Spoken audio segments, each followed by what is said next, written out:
With 125 years of history, the largest port complex in Latin America, the Port of Santos, besides boosting the country's economy and moving millions of tons of cargo, is also a part of the daily life of all Brazilians.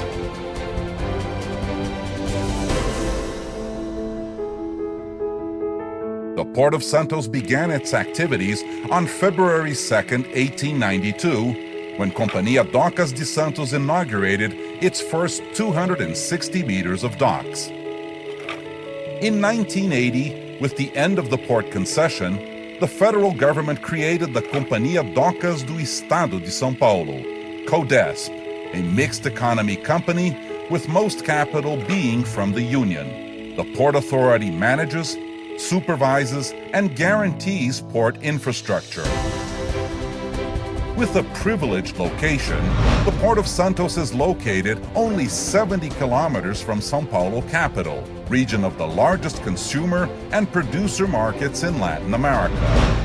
The port complex has 16 kilometers of docks, 25 kilometers of navigation channels, 55 terminals, 66 mooring berths, 100 kilometers of railway lines, and 55 kilometers of pipelines.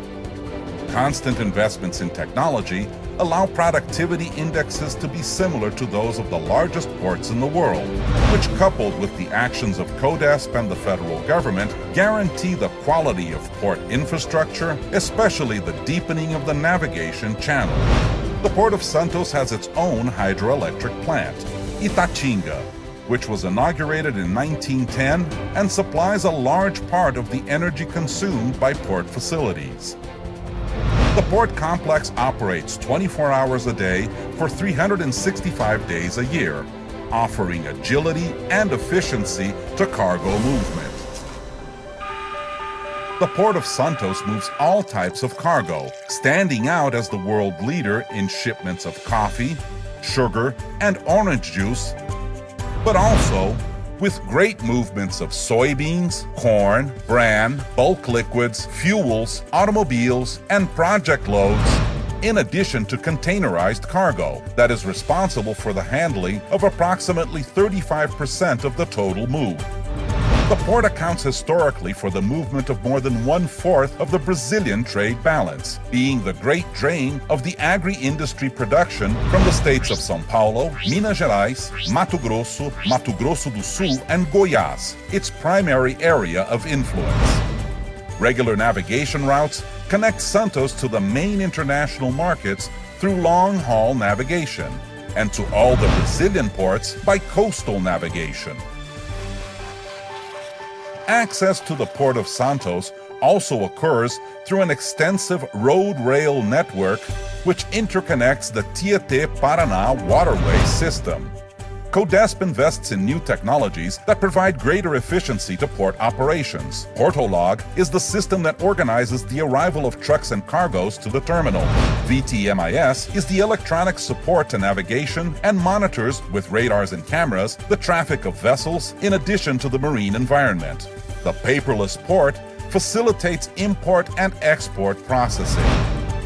The Port Public Authority in the Port of Santos is certified by the Brazilian government upon the International Maritime Organization, in line with the requirements of the ISPS code, the safety code in force in the main ports of the world.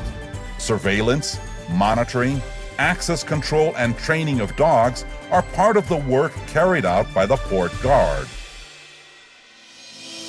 CODESP reconciles the development of the Port of Santos with socio-environmental sustainability. In addition to its own water and sewage treatment station, it maintains specialized teams in response to emergencies on land and at sea, which are prepared to avoid or minimize damages to the environment. The Port Authority acts along with the terminals and with the community in the implementation of environmental programs, and through social responsibility actions, it helps to improve the life quality of the cities of Santos, Cubatão, and Guarujá. Among the actions performed, it should be highlighted the planting of 2,000 trees at the Santos roads, as well as sponsorship of cultural, environmental, sports, and social initiatives. The port plays a fundamental role in the growth of the Baixada Santista region as an agent of development and an important source of resources for the region. The port complex generates 160,000 direct and indirect jobs, fomenting tourism and local commerce. In order to meet the increasing demand for cargo handling, the port encourages new projects with the integration of the terminals to the neighboring cities and foments the channel dredging that will allow the reception of larger ships, allowing the transportation of greater volume of cargoes and cost reduction. Thus, Brazilians are proud to have the largest port in the Southern Hemisphere, a complex that moves the country, making it the great gateway to and from Brazil. Port of Santos, present in your life.